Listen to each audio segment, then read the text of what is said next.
Hey everybody, Alejandro here, and today we're going to talk about refinance. It's a big topic with a lot of things that you need to know. Are you ready? Here we go. So I thought it was important for me to take a little bit of time and to talk to you about what refinancing is. So refinancing, quite simply, is an opportunity for you to redo the mortgage. You can change the loan terms themselves. You can change the loan type. You can go from a 30-year to a 25 to a 20 to a 15. There's a lot of different things that you can do with the refi. Even small things like changing features. Maybe you want to pay your mortgage insurance up front this time, or maybe you want to finance it, or maybe you have the opportunity to remove it altogether. There's a lot of benefit from looking into a refi. You can even look at potentially pulling equity out of your home.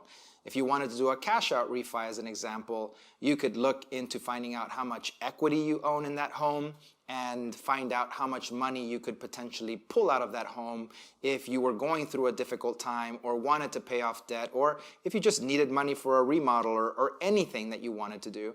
That's an opportunity for you to use a refinance. One of the biggest reasons why our clients are looking to refinance is to obviously reduce the monthly payment, right? All of us want to refinance because we assume, well, we're going to go from a $2,000 monthly payment to an $1,800 monthly payment, or whatever the case is. There's also an added benefit in that refinancing could potentially provide you the opportunity to save tremendously long term. If you're in a mortgage that has a really high interest rate and you're able to lower that interest rate, you have a potential to not only save in terms of a monthly payment, but also an enormous savings long term over the entire life of that loan. So there are obvious reasons why people want to refinance. I want you to know that refinancing is not always the right thing to do. And what worries me about the environment that we're in is that everything is always go, go, go, go, go. Sell, sell, sell, transaction, transaction, transaction. And that's not really what I'm about. That's not what our office is about, our team is about. We're about relationships, and we want to make sure that our family, our extended family, are being taken care of. And you have to do a really good job of analyzing what is happening when you refinance to make sure that there's an actual benefit from you doing so. What is changing? What are the long-term savings? What are my goals? What am I trying to do with this refinance?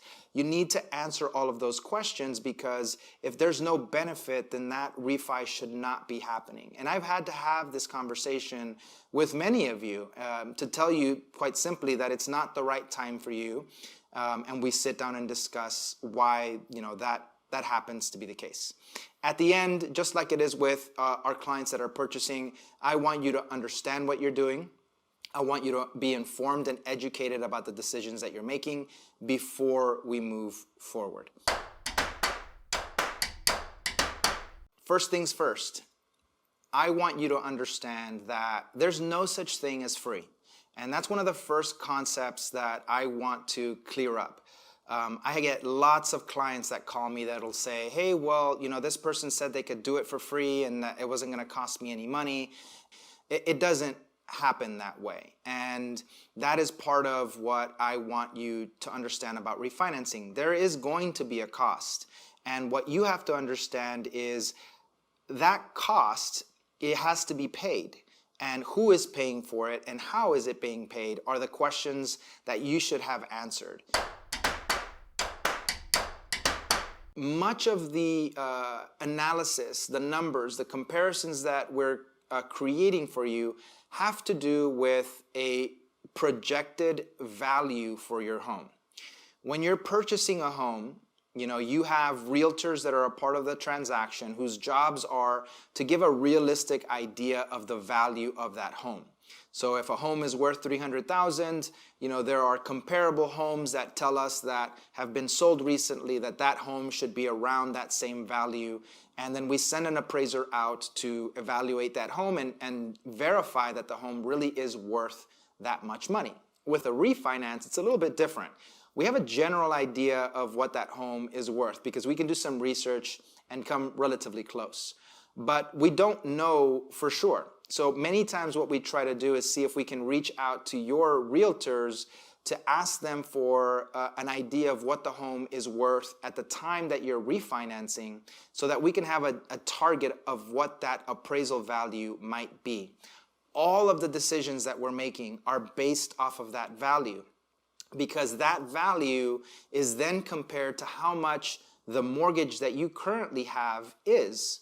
And the difference tells us how much equity you currently own in that home. Because we still have to send an appraiser out there to give us the value of the home, all of the numbers we put together for you when we first start going over estimates are exactly that. They're an estimate, they're a ballpark, and we're hoping that the value of your home comes in at what we're estimating. If it doesn't, then we have to change everything we've already gone through.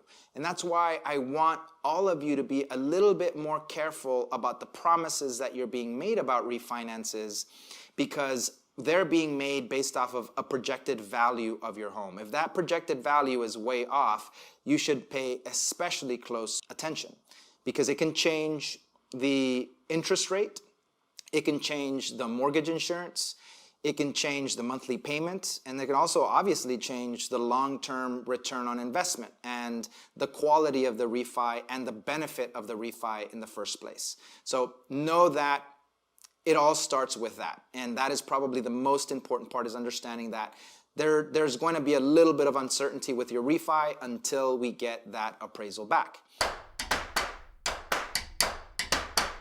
You should know that in certain cases, clients can get an appraisal waiver. When we type in the system that we're doing a refi and we ask for an approval, sometimes Fannie Mae or Freddie Mac will issue what's called an appraisal waiver, so we know right off the bat that an appraisal doesn't even have to be ordered. We won't know that until we get your application in, but that certainly is an opportunity that would make things way less complicated for you moving forward with the refi. The first thing that you have to think about right away is the old mortgage. Remember that in refinancing, we're closing off and paying off that mortgage so that you no longer have to worry about it. So we have to find out how much is left on that balance. So we're going to ask you for a mortgage statement that sends us all of that information. It tells us that you still owe $200,000. It tells us what your interest rate is, what your payment is, how much you have in escrow, if you have an escrow account, and what the escrow balance is, meaning how much money are they currently holding in that escrow account to pay your property taxes at the end of the year. That part is super important, and I'll tell you why in a second.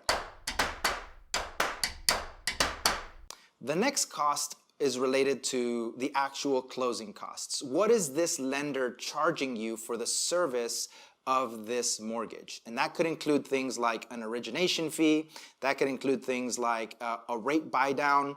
So in many cases, and I'll explain in further detail in another video, a rate buy down or a discount essentially means that they're charging you money to bring down your interest rate. And you got to be really careful with that, because if somebody's promising you a really amazing rate, but they're charging you a discount, then they're really not giving you that rate up front. They're charging you your own money to bring the rate down so that they can waive that really beautiful rate, but not explain that you're actually paying for it.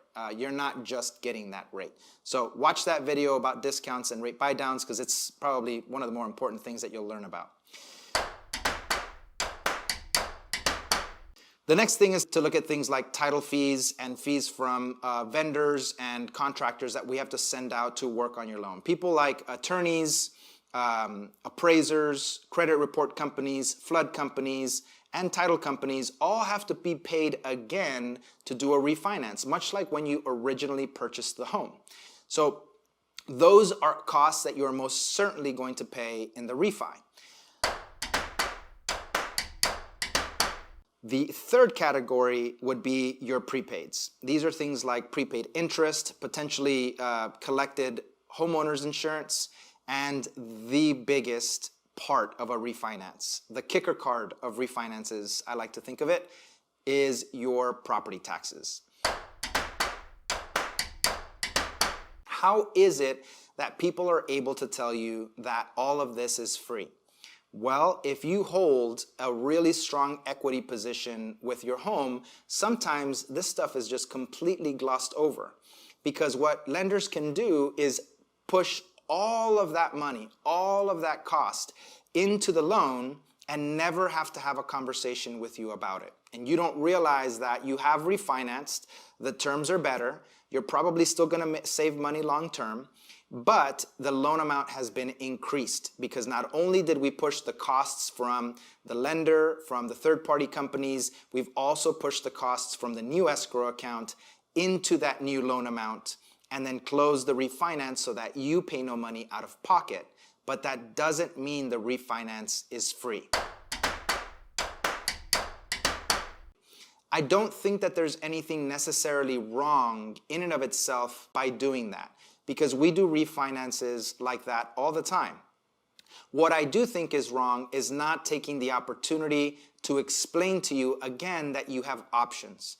When we build a refinance, we try to create 3 different options. One of them would be paying for all of the costs out of pocket, knowing that you're eventually going to get a refund from the old mortgage company for the amount that they are holding in your escrow account. Option number 2 would be us financing all of the costs so that there's no cost out of pocket, but obviously the cost of the refi is pushed into the loan amount.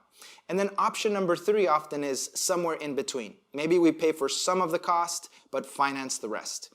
That way you have an understanding of what is this loan really going to look like, what is the monthly payment difference, and more than anything, what is the long-term impact benefit of doing the refinances in these different ways. It's a lot of work for us, but it is worth it because it gives you the education and the information you need to make appropriate decisions about your future. And at the end of the day, that's really all we want. If you have any questions about refinances, we're always here to answer questions about any mortgage-related topic. You can call me, you can email me. We're always here for you guys. Thank you all so much. Take care and peace.